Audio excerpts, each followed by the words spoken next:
Oh, okay, but after the game? After practice or something like that. He said you and Xavier Johnson and He was talking. Yeah, he was talking about after the game. Okay. I mean, we just played Akron. Or was it Akron or was it? It was Tulsa. It was after we played Tulsa, and player of the games came up, and it was just we have a standard here, and it's our job to uphold that. So we won the game, but it wasn't enough. We didn't feel like we upheld that standard. So that's all it was. That's along those lines, something like that. So. Can you say how CJ is looking this week? Yeah, he looked good. So, he seems like he's healthy again. It's the best I've seen him spin in a while. So, definitely looked good practice-wise, yeah. Garrett, can you talk about your stiff arm move? Just what did you see on that play, and did you know that you were going to stick out your stiff arm like that and just have it play out like that? Nah, I didn't know. Looking back on it, I honestly wish I just scored a touchdown. But, it kind of just happens. It's such a blur when it happens. You just do stuff instinctively or just – I don't even know, but it just happens so fast, and then you look up on the board, and it looks pretty cool. So, honestly, you don't even know what to expect. You don't know how it looks, but until you see that replay, So you mentioned it looks pretty cool. Where does it rank on your list of stiff arms on the catches? that's my best stiff arm. I'm not like the strongest dude, I'm not like the Marvin Harrisons or Meg. They strong. They stronger than me. All the older vets. So, no, I'm just just trying to get it. That's all that was. Garrett, if you were giving a speech to the team before this game this week, what would you be saying? What would you tell them? What's different about this week? You're heading pell-mell into the Big Ten season now, and everything. What would be your message? You've been through this a couple times. Just that it's time to take that next step. So, we feel like we have a lot of people doubting us, and we have a lot of ground to make up. So lucky for us, there's some teams hiccup in across their schedules too, all over the country, but.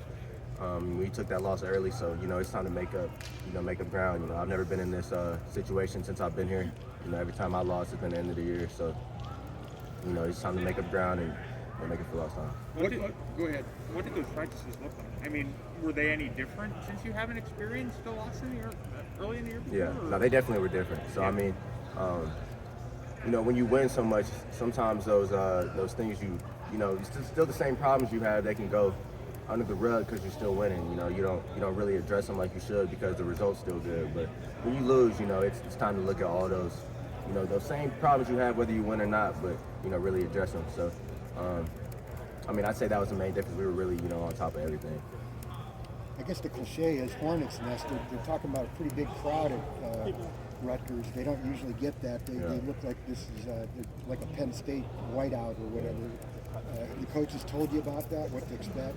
No, that was the first time I heard that. But we watched them play against a team up north, and I watched them play one other time earlier this year. I forget who they played, but they won, and they looked good both times we watched them play. So if I remember playing them last year, the DBs are really good, and I know Coach Shiano always has a great scheme, and I remember when he was here. So he'll have a good idea of what we're going to throw at him. So it should be a good game. You watch film and say, hey, I've already seen that. Coach ran that. Yeah. It's a lot of similarities, and then even just seeing them last year, it's a lot of things that they run that are the same as last year. So, I definitely see a lot of similarities from watching film and stuff like that. Yes, sir.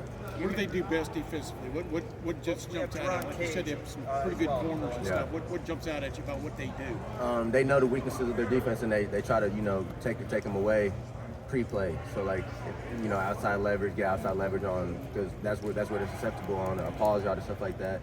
They take it away pre-play, or at least visually take it away. So it makes it seem like it's harder to get out there, stuff like that. So it's one of them things where I feel like a lot of passes are going to be contested.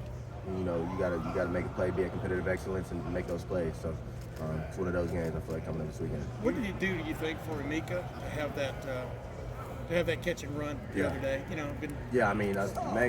He's someone that once he gets the ball in his hands, he's really electric. So I feel like y'all have seen that on kickoff return. So and he does it at practice every day. So it's not, it might not have done much for him, but just to be able to do it in an environment where it's on the stadium and stuff like that, in the stadium, I'm sure it did something for him. But as far as I feel like Max is someone that's ready no matter what. He just puts in the work. He'll be ready either way. You mentioned the development or just CJ Stroud kind of coming back this week and looking good, but what is the role of a veteran wide receiver to kind of make sure that an inexperienced quarterback room is ready? What has that process looked like for you and Chris to kind of lead them along and make sure they're up to the standard that you expected? I mean, it really comes down to getting those game-like reps at practice, because you know those reps you get in the game, you can only get them on Saturdays. So, I mean, you got to find a way to make it as real as possible, you know, throughout the week.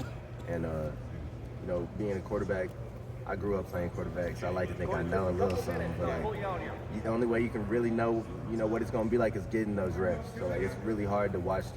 I mean, some people have, you know, special ability to watch the film and be able to put it right on the field, but some people, you know, they need those reps throughout the week to be able to get to that point. So just getting those game speed reps and making sure that we're giving real looks, you know, throughout the week. Like if we're getting a rep with CJ, you know, that's a game rep. Like we're running off the ball and stuff like that, so that in the game, you know, it's the same thing. It's no difference.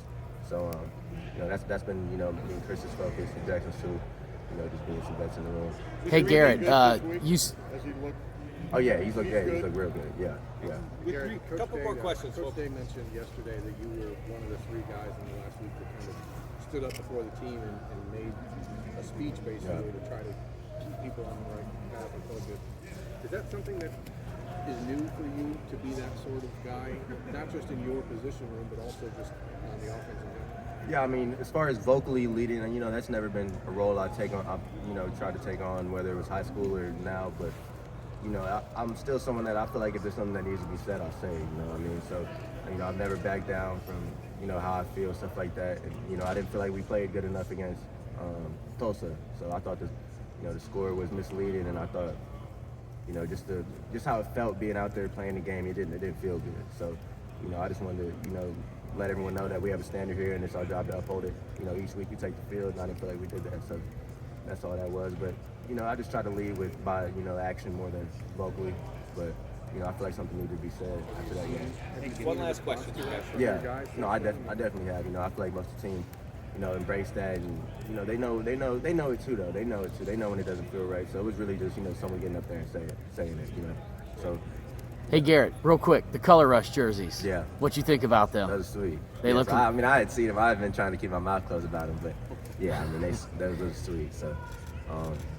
Is something like that going to give you extra firepower, extra hype going into a game that not necessarily needs as much hype, but I mean, it looks like that's going to be. But you know, little things like that definitely, you know, have their little ways of getting under your, making you think about it, just being more excited for games, stuff like that. So I definitely think that, you know, it'll have a little different energy just looking at your teammate and seeing the all red, like you're like, oh, I got the same thing on, like we look good, you know, you look good, feel good, play good, well, whatever Dion said. But yeah, no, it definitely has a little effect.